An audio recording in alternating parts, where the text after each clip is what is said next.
bonjour, je vous propose un exercice dont l'objectif c'est de compléter les phrases du texte suivant avec un des mots proposés. Il y a 2 mots entre parenthèses et on va choisir soit l'un, soit l'autre. C'est important de remarquer que la plupart du temps, on a soit un verbe, soit un nom. Et ça dépend bien évidemment du contexte. Bon, on va faire ensemble. Jusqu'à ce qu'on les lui signale, il n'y avait pas pensé. Jusqu'à ce qu'on les lui signale, il n'y avait pas pensé. Donc, signal, premier ou deuxième. Signal avec elle ou signal avec LE à la fin. Et pourquoi? Signal ou signal. Je ne sais pas pourquoi. Il y a certains qui... C'est comme si les commentaires étaient bloqués. Je ne sais pas pourquoi. Je suis désolée. Donc, pourquoi? Donc, jusqu'à ce qu'on le lui signale, il n'y avait pas pensé. Ici, c'est signaler quelqu'un. Il s'agit d'un verbe. Signal, ici, c'est un nom. Ici, c'est le verbe signaler. Donc, qu'on le lui signale. Donc, ici, c'est le verbe, donc avec E à la fin. OK? C'est le verbe. Non, il ne s'agit pas de masculin ou féminin. Il s'agit de nom ou de verbe. Ici, c'est un nom. Ici, c'est un verbe. OK? Signaler quelqu'un, c'est-à-dire notifier quelqu'un. C'était comme ici, je donne une note à quelqu'un. OK? Ici, c'est vraiment signaler cette personne, notifier cette personne. Donc, la différence, ce n'est pas entre masculin et féminin, mais plutôt entre nom et verbe. Il n'y avait pas pensé. En effet, il est arrêté au stop depuis longtemps. Il commence à s'énerver en attendant qu'on klaxonne derrière lui. Donc ici, klaxonner, c'est quand on fait du bruit. Bim, bim. Donc, klaxonner derrière lui. À la maison, sa femme l'attend avec impatience, car tous les jeudis, en rentrant du travail, donc du travail avec elle à la fin ou avec LE à la fin. En rentrant du travail, c'est la même chose. Donc, nom ici, c'est un travail, c'est un nom. Travail ici, c'est un verbe. OK? Exactement. Donc, on a déjà le verbe. Ici, c'est en rentrant. Vous êtes capable d'identifier quel est le ton verbal ici? Ici, il s'agit de quel ton verbal? En rentrant. Oui, c'est travail avec elle à la fin, mais quel est le ton verbal de en rentrant? En rentrant, c'est le gérondif. Donc, le gérondif, c'est une action qui se passe entre 2 actions, des actes simultanés. D'accord? Donc, le gérondif. Donc, en rentrant du travail, il fait les courses au supermarché. Donc, en rentrant, il en profite. Donc, simultanément à cela, il fait les courses au supermarché. En attendant que le stop passe vert, Fred consulte sa liste d'épicerie. Épicerie, c'est la liste de courses. Épicerie, c'est où on fait des courses. C'est un exemple par exemple. Un balai. Donc, ici, on a un nom. Ici, on a un verbe également. Un balai. Donc, on a besoin de quoi ici? Super. Pourquoi? Parce qu'il y en a un article, il précède un nom. Donc, un balai qu'on utilise pour balayer la maison. Quand il y a de la poussière, on va balayer. 3 litres de lait, un poulet, etc. Il calcule ensuite les temps normaux du trajet. Il calcule la même chose. Donc ici, on a nom. Ici, on a verbe. Quelqu'un a demandé un feu rouge. C'est les feux tricolores. Rouge, jaune, vert. Donc, quand on va passer en voiture ou à pied, donc s'il y a le feu rouge, c'est ça, on doit s'arrêter. Voilà. Ici, on a il. Quand on a un pronom, c'est quelqu'un qui fait une action, n'est-ce pas? Une action, c'est un verbe. Donc, il calcule. Ensuite, les temps normaux du trajet. 20 minutes plus 15 minutes passées à l'épicerie qui font 35 minutes. Ici, il y a un petit espace entre 35, OK? 35 minutes. Il consulte de nouveau sa liste, il apprend par cœur. C'est-à-dire qu'il va vraiment savoir tout ce qui est écrit sur la liste. Afin de tromper son ennui. Donc ici, à nouveau, on a le nom. Ici, on a le verbe ennuyer. Donc, afin de tromper son ennui. Super, pourquoi? Parce que son, c'est un possessif. C'est un adjectif possessif. Après un adjectif possessif ou après un pronom ou après un article, normalement, on a un nom. Donc, son ennui. Ensuite, il appelle chez lui. Il appelle chez lui. La même chose, nom, verbe. Donc, il appelle chez lui. Il appelle chez lui. Il, pronom. On a besoin d'un verbe, d'une action. Il appelle, double P, double L. Il appelle chez lui. Quelle est la différence? Appel ici, c'est par exemple, j'ai reçu un appel de mon chef. L'appel n'a pas bien marché. Donc, l'appel, article. Un appel, article. Donc, après, j'ai le nom. Mais ici, non, c'est il. Donc, j'ai besoin d'un verbe. OK? Il appelle chez lui. Léa, dit-il, je suis arrêté au stop ou stoppé à l'arrêt. Vous voyez qu'il a reformulé de deux façons différentes. Je suis arrêté au stop. Une option. Ou stoppé à l'arrêt. Pourquoi? Je suis arrêté, verbe.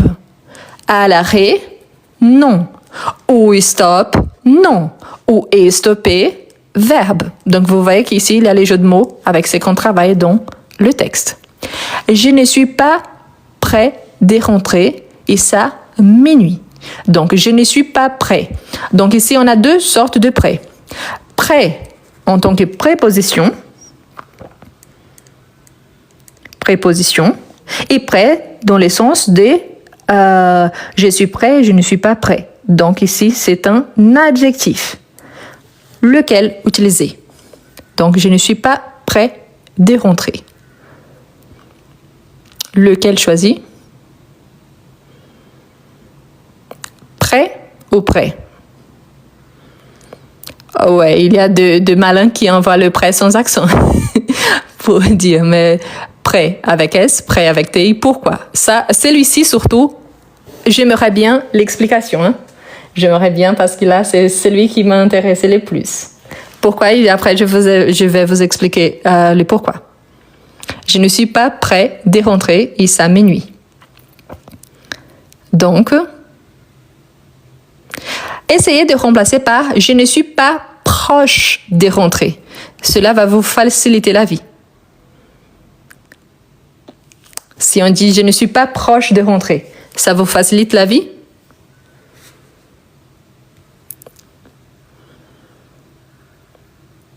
Oui, non, peut-être.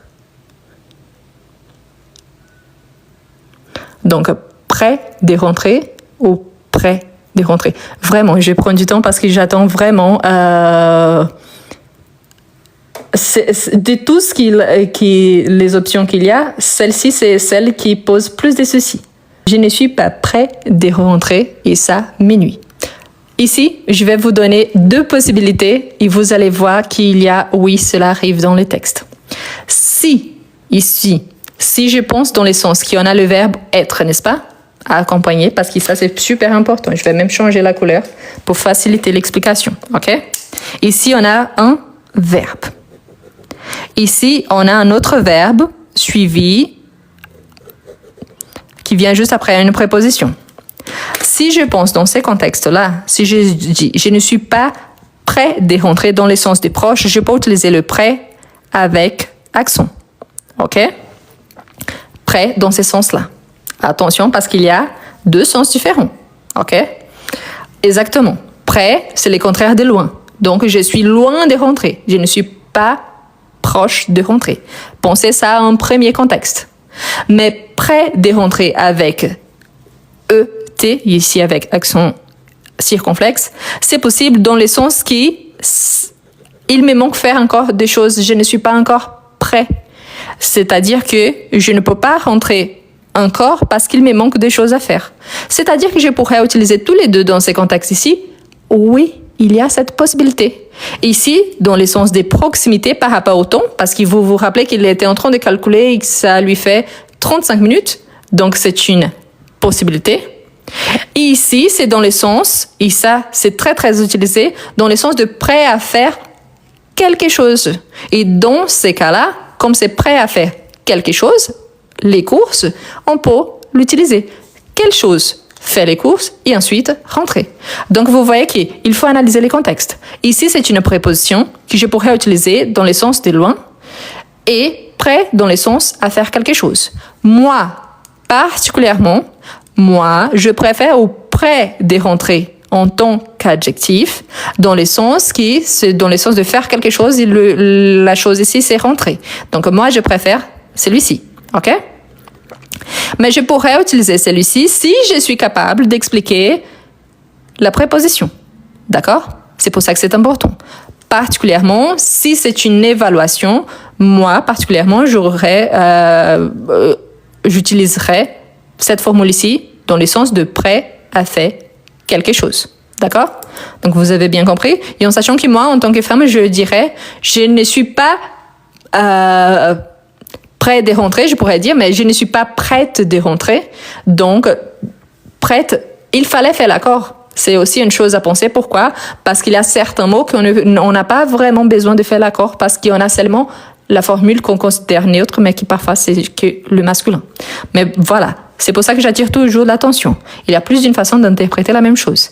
Mais dans ce cas-là, je pourrais interpréter selon la proximité, selon le verbe qui vient après. D'accord? Donc, attention à cet exemple ici. J'adore quand il y a comme ça parce que c'est bien de travailler un petit peu plus. Et ça m'ennuie. Ça m'ennuie. On a déjà vu le verbe. Ici, on a les noms, ennuie. Ici, on a le verbe ennuyer. Et ça m'ennuie. Donc, comme on a ça, le fait qu'il n'est pas prêt de rentrer, ça m'ennuie. OK? Pardon, il y a un truc sur mon écran nouveau, je suis désolée. Toutes les fois, ça apparaît, c'est à partir d'un certain moment, ça apparaît sur l'écran pour vérifier si ce n'est pas un robot. Donc, et ça m'ennuie. Donc ici, j'ai besoin, c'est une action, le fait de ne pas être prêt de rentrer. Et ça m'ennuie, avec E à la fin. C'est bête, je suis à 2 pas du supermarché. Fred, répond-elle, distraitement, tu te fais du souci pour rien. Tu te fais du souci pour rien. Donc, souci, ici, c'est un nom. Et ici, c'est le verbe soucier. Donc, c'est le verbe. Donc, lequel? Souci ou souci? Tu te fais du souci pour rien. Donc, ici, on peut remplacer souci par problème. Tu te fais du problème pour rien. Donc, tu te fais du souci. Ici, ce n'est pas le verbe. Pourquoi? Parce que j'ai déjà le verbe ici. Tu te fais. Je fais du... Donc, quelque chose, donc du souci. Donc, souci ici, il n'y a pas de E à la fin. OK? Souci, c'est comme pas de souci. Donc, c'est celui-ci. Sans vouloir te commander, je te conseille d'y aller à pied. Je te conseille d'y aller à pied. Ou I ici, c'est pour remplacer au supermarché, OK? Le lier. Donc, d'y aller à pied. Aller au supermarché à pied. Donc, conseil ici, non. Conseil, verbe. Je te conseille. Donc ici, c'est une action. Conseil, verbe.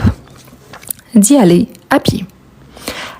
Il soupire ou soupire en remettant le téléphone dans sa poche. Donc ici, on a soupir et soupir. Celui-ci, c'est très intéressant également. Donc soupir ou soupir. Ça, j'aimerais bien savoir. Donc soupir, ici c'est infinitif. Ici, soupir, c'est conjugué. Mais les deux, c'est le verbe. Il soupire, soupire. Donc, parfait, parfait. Soupir peut être non aussi, ok? Mais peut être aussi à l'infinitif. Il soupire, parfait, il soupire. En remettant le téléphone dans sa poche, déçu de n'avoir pas trouvé en sa femme le soutien qu'il espérait. Donc le soutien, la même chose, non, verbe, en sachant qu'ici, comme je vous ai dit, ici c'est aussi verbe.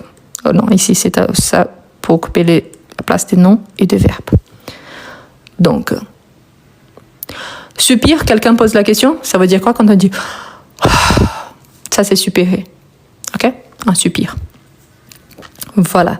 Donc, le article, donc le plus nom. Le soutien, l'appui, le soutien, l'appui qu'il espérait. Vraiment, pense-t-il, il y a un petit tiret ici entre le E et le T. Ma femme n'a aucune compassion. Pendant ce temps, on s'impatiente derrière lui.